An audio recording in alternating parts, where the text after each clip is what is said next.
कनकपुर नामक गांव में रामदीन नाम का एक गरीब मोची रहा करता था। उसकी गांव में जूते चप्पल की एक छोटी सी दुकान थी। वह थोड़ा भोला पर मेहनती और ईमानदार था। उस दुकान के भरोसे ही रामदीन का घर चलता था। एक दिन की बात है, रामदीन की दुकान पर एक अनजान मुसाफिर आकर रुकता है। वह रामदीन को देखकर बोलता है, अरे सुनो भाई, क्या तुम मेरी एक मदद करोगे? मैं बड़ी उम्मीद लेकर तुम्हारे पास आया हूँ। हाँ बोलिए ना साहब, मैं आपकी क्या मदद कर सकता हूँ? मुझसे आपको क्या मदद चाहिए? वो बात ऐसी है कि मैं इस गांव से होकर गुजर रहा था। मुझे आगे के एक गांव में कुछ काम है, लेकिन मेरे पास एक बहुत भारी और कीमती चीज है। मैं उसे साथ में लेकर नहीं जा सकता। क्या तुम मेरे लौट आने तक मेरी अमानत को तुम्हारे यहाँ सही सलामत रख सकते हो? मैंने देखा है तुम सालों से यह दुकान चला रहे हो और तुम्हारा घर भी पास में ही है। मुझे लगता है मैं तुम पर भरोसा कर सकता हूँ, इसलिए तुम्हें दे रहा हूँ। मेहरबानी करके मेरी अमानत संभाल कर रखना। मेरा जैसे ही काम हो जाएगा मैं वापस आकर तुमसे ये ले लूंगा। तब तक ये पोटली तुम अपने पास रख लो। अच्छा साहब, इसमें कौन सी बड़ी बात है? आप निश्चिंत होकर जाइए। जब तक आप काम करके आएंगे तब तक आपकी पोटली मेरे पास एकदम सुरक्षित रहेगी। आपको आपकी अमानत वैसी की वैसी मिल जाएगी। तुम्हारा बहुत बहुत शुक्रिया भाई, तुम्हारी ये बात मुझे अच्छी लगी। अब मैं चलता हूँ, जल्द ही लौट आऊंगा। ऐसा कहकर वह मुसाफिर वहां से आगे के गांव की तरफ बढ़ जाता है। रामदीन वह पोटली लेकर अपने घर चला जाता है और अपनी पत्नी गायत्री को बोलता है, सुनो भाग्यवान, जरा इस पोटली को संभाल कर सही सुरक्षित जगह रख दो। रामदीन के हाथ में वो पोटली देखकर उसकी पत्नी बोलती है, लेकिन इसमें ऐसा क्या जी? और ये आपको कहाँ से मिली है? हम इसे खोलकर देखते हैं, आखिर क्या है इसमें? नहीं गायत्री, ये पोटली हमारी नहीं है। ये उन साहब की अमानत है जिन्होंने मुझ पर विश्वास करके मुझे दी है। इस पर हमारा कोई अधिकार नहीं। तुम इसे खोलकर नहीं देखोगी। वो जब वापस आएंगे तब उन्हें ये सही सलामत वापस लौटाना है। उन्होंने मुझ पर बहुत भरोसा करके ये अमानत मुझे दी है। इसे खोलकर देखना सरासर गलत है। तुम इसे संभाल कर रख दो। अच्छा ठीक है जी, जैसा आप कहो। मैं खोलकर नहीं देखूंगी, मैं इसे सुरक्षित जगह रख देती हूँ। ऐसे ही सब कुछ ठीक चल रहा होता है। तभी एक दिन रामदीन की दुकान पर गांव का एक रईस आदमी आकर रुकता है। वह गांव का एक सबसे पैसों वाला आदमी था। उसे अपनी दुकान पर देख रामदीन बोला, अरे अरे सेठ जी, आप और मेरे दुकान पर? आइए आइए, आज तो मेरे दुकान के भाग ही खुल गए जो आप मेरे दुकान पर आए। कहिए ना, आपकी क्या सेवा करूं? आपको क्या चाहिए? वैसे तो तुम्हारी दुकान पर मेरे लायक कोई चीज नहीं होगी, लेकिन फिर भी तुम्हारी दुकान पर जो सबसे महंगे जूते होंगे वो दिखाओ। अच्छा ठीक है सेठ जी, अभी दिखाता हूँ। फिर रामदीन खुशी खुशी अपनी दुकान के सबसे महंगे जूते सेठ जी को दिखाता है। सेठ जी उस जूते को देखकर बोले, अरे वाह रामदीन, ये जूता तो अच्छा है। ऐसा जूता तुम्हारे पास कहाँ से आया? ऐसे जूते तो शहर में मिलते हैं। तुम इतने महंगे और अच्छे जूते यहाँ कब से रखने लगे? सेठ जी, ये तो मेरे पास काफी दिनों से रखा हुआ है। कम से कम 2 साल हो गए। इस गांव में कोई इसे खरीद ही नहीं पाया, इसलिए ऐसे ही पड़ा हुआ है। मेरे दुकान पर सबसे महंगी चीज यही है। मुझे ये जूता बहुत अच्छा लगा। तुम एक काम करो, तुम्हारे पास ऐसे महंगे वाले जितने भी जूते हैं सारे मुझे दे दो। ये सुनकर रामदीन बहुत खुश हो जाता है और खुशी खुशी सेठ जी को उसके पास जितने भी महंगे महंगे जूते रखे थे वह सब सेठ जी को दे देता है और सेठ बिना पैसे दिए वहां से निकलने लगता है।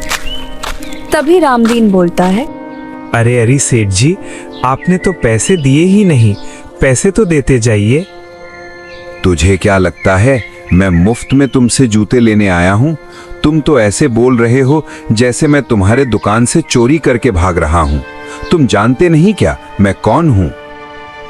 सेठ जी, आपको कौन नहीं जानता।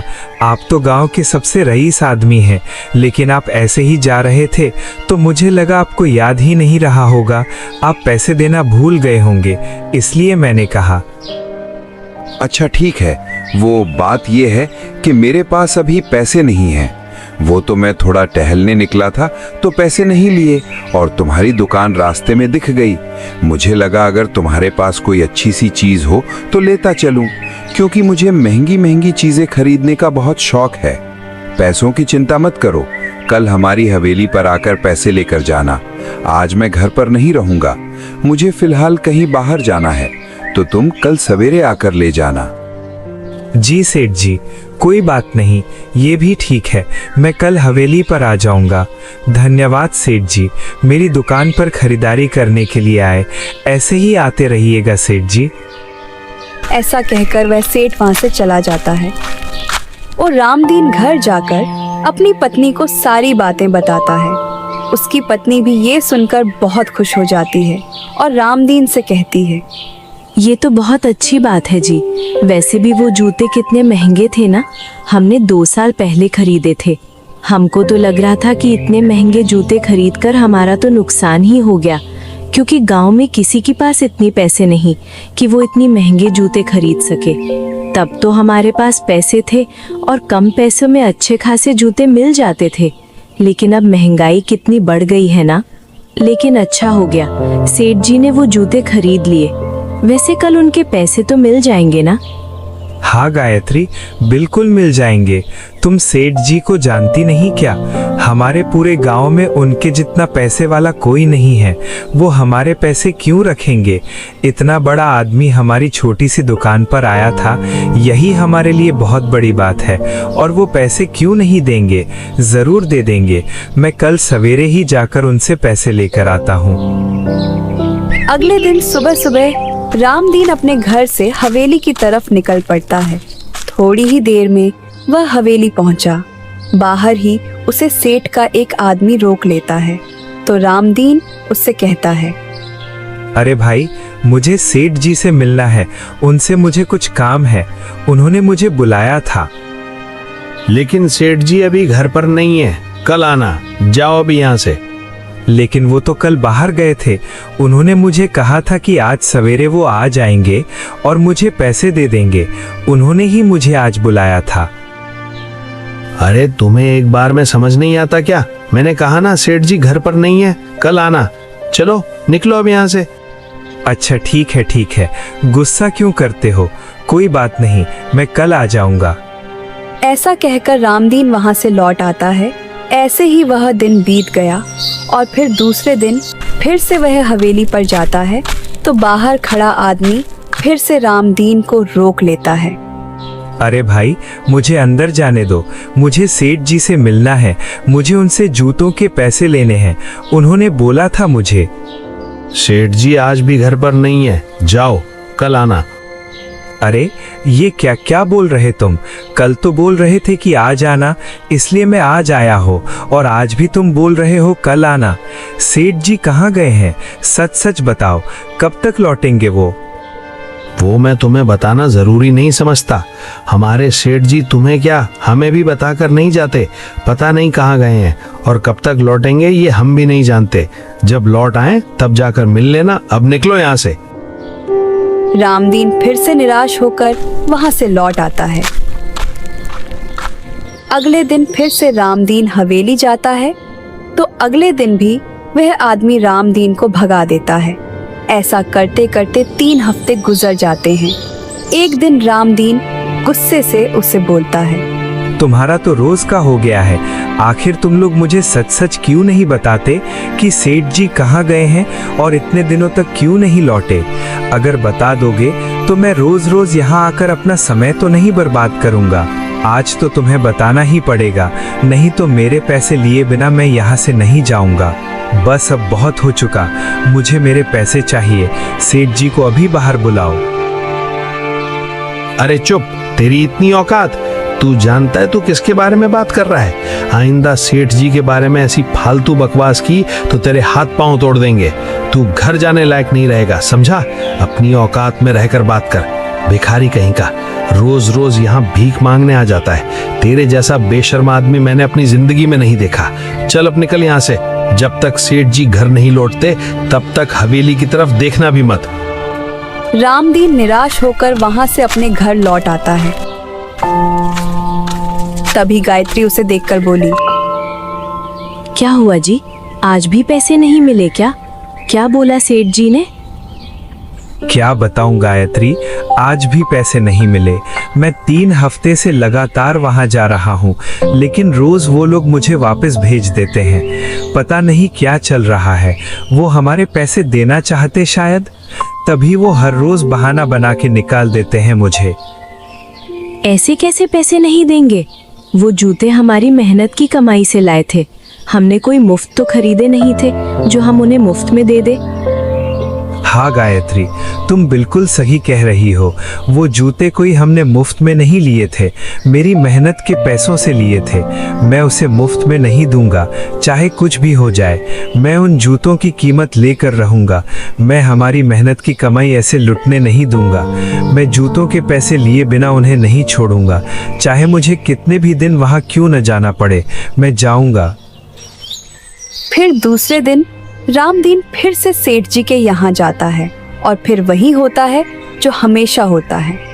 सेठ जी का आदमी रामदीन को डांट फटका कर वहां से भगा देता है।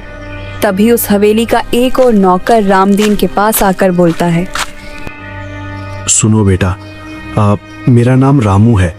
मैं इसी हवेली पर काम करता हूँ। बहुत सालों से सेठ जी के यहाँ काम कर रहा हूँ। मैं सेठ जी को और उनके लोगों को अच्छी तरह से जानता हूँ। बेटा, मेरी एक बात मानो, तुम यहाँ मत आया करो। तुम्हें ऐसे यहाँ आकर कुछ नहीं मिलेगा। मैं सेठ जी को अच्छी तरह से जानता हूँ। वो तुमसे झूठ बोल रहे हैं। सेठ जी घर पर ही रहते हैं। उन्होंने अपने आदमियों से कह रखा है कि तुम्हें देखते ही यहाँ से भगा दिया जाए। तुम्हारा यहाँ रोज रोज आने का कोई फायदा नहीं। तुम मत आया करो। यह बात सुनकर रामदीन को बहुत गुस्सा आता है। वह गुस्से से बोलता है, अरे ऐसे कैसे नहीं देंगे पैसे? दुकान पर तो बहुत अकड़ दिखा रहे थे कि उनसे बड़ा कोई आदमी नहीं और सबसे महंगी चीज लेने आए थे। और उन्होंने मेरे दुकान से जो जूते खरीदे थे वो मेरे दुकान के सबसे महंगे जूते थे। मैं बहुत मेहनत से वो दुकान चलाता हूँ। वो पैसे मेरी मेहनत के थे। मैं मेरी मेहनत की कमाई ऐसे हड़पने नहीं दूंगा, चाहे कुछ भी हो जाए। मैं अपने पैसे लेकर रहूंगा। वो अपने आप को सेठ कहता है। क्या फायदा इतने पैसे होने का जो एक गरीब की मेहनत की कमाई भी न दे सके। मैं उसे छोड़ूंगा नहीं। बेटा, मेरी बात मान लो। तुम्हारे गुस्सा करने से कुछ नहीं होने वाला। इन पैसों वाले लोगों के सामने हम जैसे लोग नहीं टिक पाते। तुम चाहे कुछ भी कर लो, मुझे नहीं लगता कि वो सेठ तुम्हें फूटी कौड़ी भी देगा। और तुम उन लोगों को नहीं जानते बेटा। अगर तुम ऐसे ही यहाँ आते रहे तो किसी दिन तुम्हारा ही नुकसान ना हो जाएगा। वो किसी भी हद तक जा सकते हैं। मैं तुम्हारे भले के लिए कहता हूँ, चले जाओ यहाँ से और दोबारा यहाँ मत आना। उस नौकर रामू के बहुत समझाने के बाद रामदीन वहां से लौट आता है। दोनों पति पत्नी बहुत निराश होकर बैठे होते हैं। ऐसे ही कुछ दिन बीत जाते हैं। फिर एक दिन जब रामदीन अपनी दुकान जा रहा था, तभी उसे वह सेठ दिखाई देता है। रामदीन उसे देख और उनके पास चला जाता है और बोलता है, अरे सेठ जी, आप यहाँ? आपने पहचाना मुझे? मैं वो जूतों की दुकान वाला हूँ। आप मुझसे जूते लेकर गए थे ना? अरे कौन हो भाई तुम? मैं तो तुम्हें पहली बार देख रहा हूँ और मैंने तो कोई जूते नहीं लिए तुमसे। अरे ऐसा मत बोलिए सेठ जी। आपको याद है, आप 3 महीने पहले मेरी दुकान पर आए थे। तब आपने मेरे दुकान से सबसे महंगे जूते खरीदे थे और आपने बोला था कि कल हवेली पर आकर पैसे लेकर जाना। सेठ जी, मैं न जाने कितने दिनों तक आपकी हवेली पर गया, लेकिन आप घर पर ही नहीं थे। आप इतने दिनों के बाद आज मुझसे मिले हो। सेठ जी, मैंने बहुत इंतज़ार कर लिया। अब मेरे पैसे लौटा दीजिए। वो पैसे बहुत मेहनत के हैं। कृपया मेरे पैसे मुझे लौटा दीजिए। अरे अरे, कौन है तू और ये क्या बकते जा रहा है? मैं तुझे जानता तक नहीं हूँ। कौन से पैसे? और मैं तुझ जैसे भिखारी के यहाँ जूते लेने क्यों आऊंगा? तेरी औकात देख और मेरी औकात देख। हम दोनों की औकात में धरती आसमान का फर्क है। तुम्हें लगता है कि मैं तेरी दुकान से जूत खरीद के पहनूंगा? बिल्कुल भी नहीं। बड़ा आदमी देखा नहीं, कुछ भी मनगढ़ंत कहानी बनाकर पैसे मांगने के लिए आ जाते हैं। भिखारी कहीं का। मैं तुझ जैसे लोगों को अच्छी तरह से जानता हूँ। पैसे निकलवाने का अच्छा तरीका है, लेकिन मैं इन सब बातों में नहीं आने वाला। चल निकल यहाँ से, मेरा रास्ता छोड़। अच्छा ऐसा है। मैं अच्छी तरह से जानता हूँ सेठ कि तुझे भी अच्छी तरह से पता है कि मैं किस जूतों के बारे में बात कर रहा हूँ। तू ये सब जानबूझकर कर रहा है ना? तुझे मेरे पैसे नहीं लौटाने, इसलिए तू ये सब नौटंकी कर रहा है। कुछ तो शर्म कर सेठ। एक गरीब के पैसे खाते हुए तुझे तनिक भी शर्म नहीं आती और अपने आप को सेठ कहता है। गरीबों की कीमत करना सीख, तभी ऊपर वाला तेरी कीमत करेगा। नहीं तो ऊपर वाले की ऐसी लाठी पड़ेगी कि तू उठने लायक नहीं रहेगा। तेरी इतनी हिम्मत? तू मुझसे ऐसी बातें कर रहा है? रुक, तुझे मैं अभी बताता हूँ। ऐसे ही फिर दोनों में लड़ाई होने लगती है। रामदीन भी सेठ को दो चार लगा देता है और सेठ भी रामदीन को मारता है। सेठ के लोग वहां जाकर बीच बचाव करते हैं और रामदीन को ही भला बुरा और गालियां देकर वहां से भगा देते हैं। जब गायत्री को पता चलता है तो वह रामदीन से कहती है, आपको क्या जरूरत थी हाथापाई करने की? अगर वो मान नहीं रहे थे तो छोड़ देते। जाने दीजिए ना, आपकी जान की कीमत के सामने उन जूतों की कोई कीमत नहीं। अगर आज आपको कुछ हो जाता तो मैं क्या करती? मैं कहती हूँ भूल जाइए, कोई ज़रूरत नहीं है उन जूतों के पैसे मांगने की। आगे से आप उस सेठ के घर नहीं जाएंगे। ईश्वर पर भरोसा रखिए और ईश्वर पर सब कुछ छोड़ दीजिए। उस सेठ को ईश्वर ही देखेगा। ऐसे ही दो चार दिन बीते ही थे कि रामदीन के घर एक आदमी आया और बोला, अरे ओ रामदीन, तुम्हें सरपंच जी ने अभी के अभी बुलाया है, चलो मेरे साथ। लेकिन सरपंच जी ने मुझे क्यों बुलाया है? क्या बात है? कुछ काम है क्या उन्हें मुझसे? वो मुझे नहीं पता, लेकिन तुम्हें अभी बुलाया है और तुम्हें अभी चलना पड़ेगा। ठीक है, चलो मैं आता हूँ। थोड़ी देर बाद रामदीन जब सरपंच जी के पास पहुंचता है तो वह देखता है कि वह सेठ वहां पर पहले से ही था। सरपंच जी रामदीन की तरफ देख के बोलते हैं, ये मैं क्या सुन रहा हूँ रामदीन? तुमने सेठ जी से मारपीट की? तुमने उन्हें मारा? तुम्हारी इतनी हिम्मत? तुमने ये सब क्यों किया? फिर रामदीन सरपंच जी को सारी बातें बताता है। सब कुछ सुनकर सरपंच बोलता है, तुम्हारे पास इस बात का कोई सबूत है कि सेठ जी ने तुम्हारे यहाँ से सबसे महंगे जूते खरीदे थे या फिर तुम्हारी दुकान पर आए भी थे? कोई गवाह या फिर कोई सबूत हो तो लेकर आओ। नहीं सरपंच जी, मेरे पास इस बात का कोई सबूत नहीं है, लेकिन गवाह मैं खुद हूँ। सेठ जी ने मुझसे वो जूते खरीदे थे। झूठ मत बोलो रामदीन, सेठ ने हमें पूरी बात बता दी है कि उस दिन क्या हुआ था। तुम्हारी हिम्मत कैसे हुई उन पर इतना बड़ा इल्जाम लगाने और हाथ उठाने की? तुम्हें इस बात की सजा मिलकर ही रहेगी और तुम्हारी सजा यही है कि तुम्हें इसके लिए सेठ को जुर्माना देना पड़ेगा। ये आप क्या बोल रहे हैं सरपंच जी? मैं किस बात का जुर्माना दूं? ये क्या बोल रहे हैं आप? जबकि सेठ ने मेरे साथ बेईमानी की है, मेरे पैसे हड़पे हैं, इसमें मेरी क्या गलती है? सब गलती सेठ की है और ऊपर से मुझ पर ही इल्जाम लगा रहे हो। देखो रामदीन, तुम्हारे पास कोई सबूत नहीं है कि इन्होंने तेरी दुकान से कुछ खरीदा भी है और मुझे सेठ जी ने पूरी बात बता दी है। तुमने सेठ जी पर हाथ उठाकर अच्छा नहीं किया। तुम्हें ऐसा नहीं करना चाहिए था। अब इसके लिए तुम्हें सेठ जी को जुर्माना तो देना ही होगा, नहीं तो हम अभी तुम्हारी शिकायत पुलिस थाने में कर देंगे और जेल में डलवा देंगे।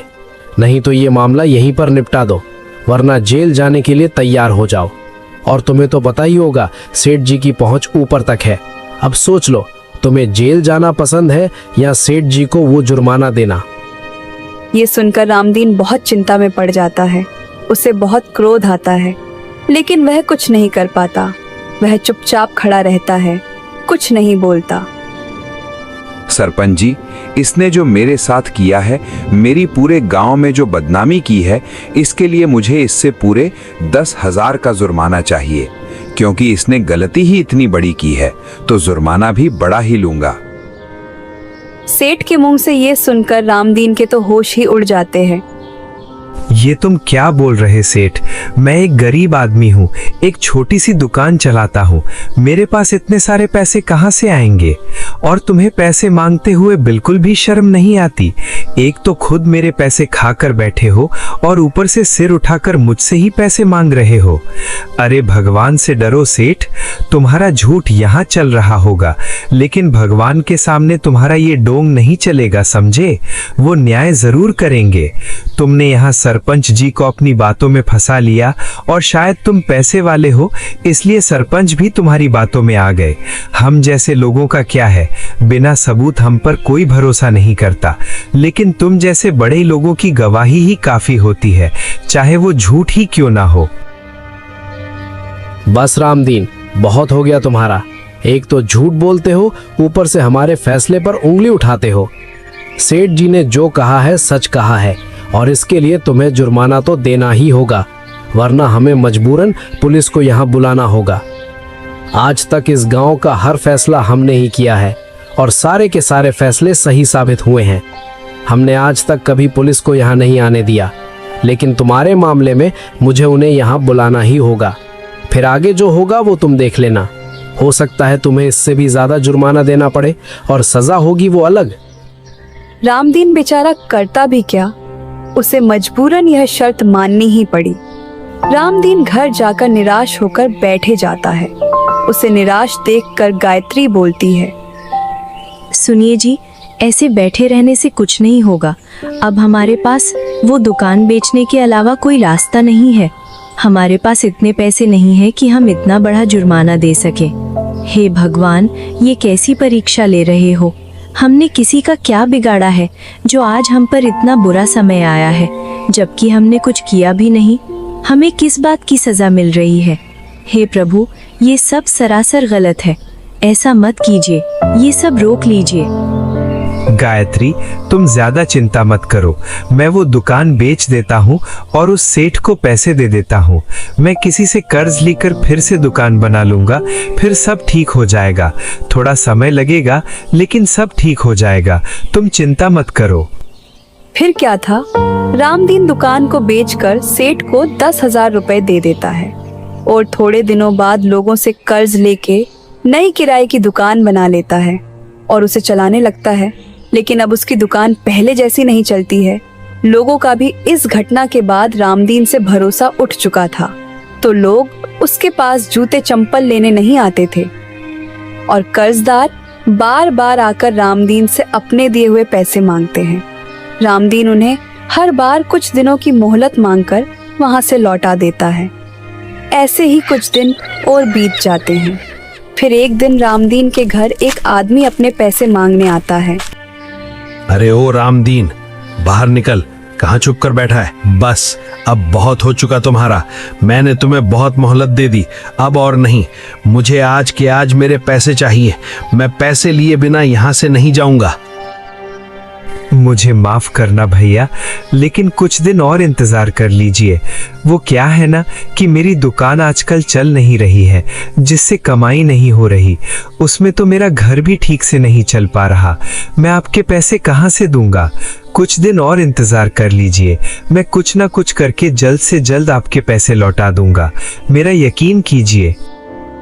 तू इतने दिनों से मुझे यही कहकर बेवकूफ बना रहा है। बस अब और नहीं। अब मैं ज्यादा इंतजार नहीं कर सकता। मैं तुझे 1 सप्ताह की मोहलत और देता हूँ।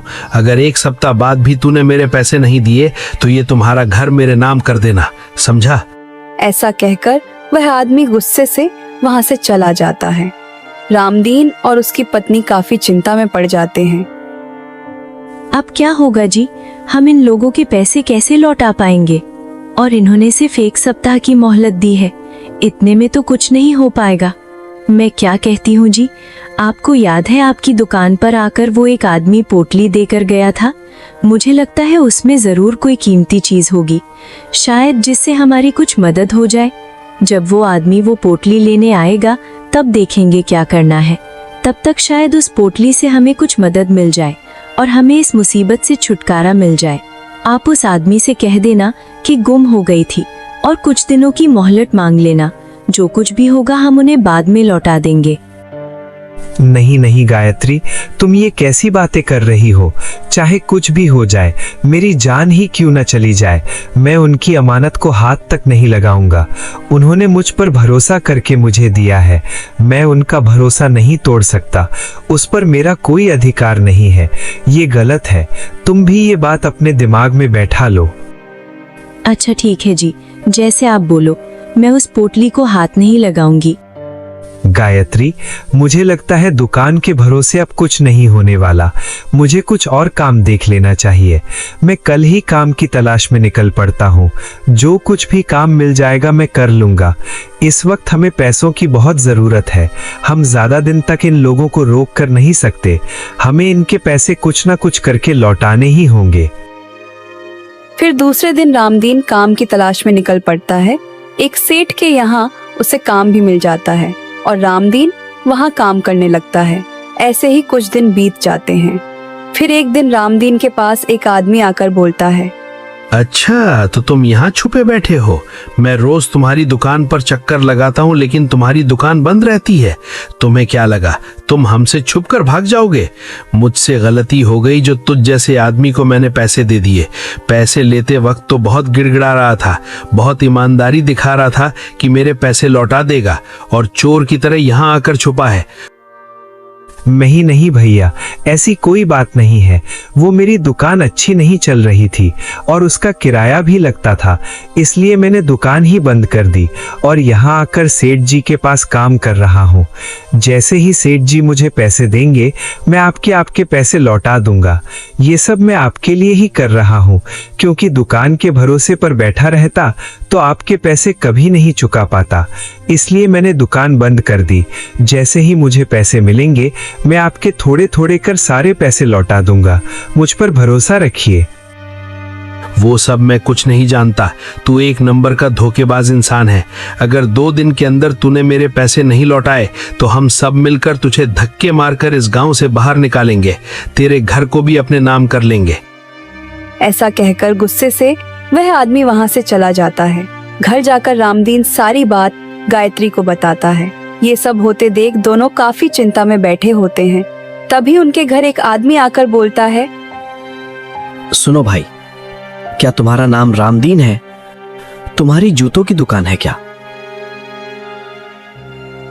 मेरा घर मुझसे मत छीनो, मुझे माफ कर दो। मुझे थोड़ा सा और वक्त दे दो। मैं वादा करता हूँ मैं तुम लोगों के सारे पैसे लौटा दूंगा। अरे ये कैसी बातें कर रहे हो तुम? मैं तुमसे पैसे मांगने नहीं आया हूं। और तुम्हारा घर कौन जला रहा है? तुम्हें क्या हो गया है?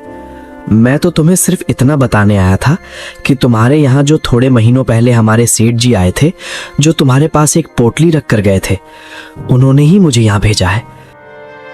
क्या तुम सच कह रहे हो? मुझे यकीन नहीं हो रहा। अरे हाँ, मैं सच कह रहा हूँ, और उन्होंने ही मुझे यहाँ भेजा है। तुम उस पोटली को रख सकते हो। अगर तुम्हें ना रखना हो तो किसी जरूरतमंद को दे देना, लेकिन हमारे सेठ जी को पोटली नहीं चाहिए। मैं बस यही बताने के लिए आया था, क्योंकि हमारे सेठ जी सोच रहे थे कि तुम उनका इंतजार कर रहे होगे, इसलिए उन्होंने मुझे भेजा। अब मैं चलता हूँ, मुझे और भी काम करने हैं। ऐसा कहकर वह आदमी वहाँ से चला जाता है। पर रामदीन की खुशी का ठिकाना नहीं रहा और फिर दोनों पति पत्नी मिलकर उस पोटली को खोल कर देखते हैं। जैसे ही वह लोग पोटली खोलते हैं, उनकी आंखें खुली कि खुली रह जाती है, क्योंकि उसमें बहुत सारे सोने के सिक्के होते हैं। इतने सारे सोने के सिक्के! मुझे लगा ही था इसमें कोई कीमती चीज होगी, लेकिन इतने सारे सोने के सिक्के होंगे ये नहीं पता था। आखिर भगवान ने हमारी सुन ही ली। ये हमारे लिए किसी चमत्कार से कम नहीं है। सुनिए जी, अब हम इस पोटली को रख सकते हैं ना? अब तो इस पोटली के मालिक ने भी बोल दिया है कि इसे हम रख सकते हैं। हाँ गायत्री, अब हम इसको रख सकते हैं क्योंकि ये किसी साधारण आदमी ने नहीं, साक्षात भगवान ने दिया है। वरना कोई क्यों ही इतनी बड़ी अमानत ऐसे ही छोड़ देगा। जो आदमी मेरी दुकान पर आया था वो कोई साधारण इंसान नहीं था, साक्षात प्रभु थे। शायद उन्हें पता था कि मुझे इसकी जरूरत पड़ेगी, इसलिए उन्होंने पहले से ही इसका इंतजाम कर रखा था, लेकिन मैं पहचान नहीं पाया। शायद वो मेरी परीक्षा भी लेने आए थे, इसलिए मुझे ये सब कुछ देखना पड़ा। आप बिल्कुल सही कह रहे हैं जी। ये भगवान ने हमारी परीक्षा ली थी, जिसमें हम पूर्ण रूप से सफल हुए हैं, इसलिए हमें आज ये इनाम मिला है।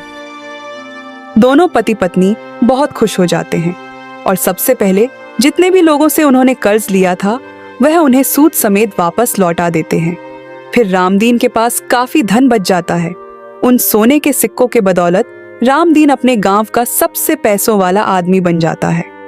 वह गांव में अपना एक बड़ा सा आलीशान घर बनाता है और गांव में जब भी किसी को भी पैसों या किसी और चीज की जरूरत पड़ती है, रामदीन सबसे आगे जाकर उसकी मदद करता है।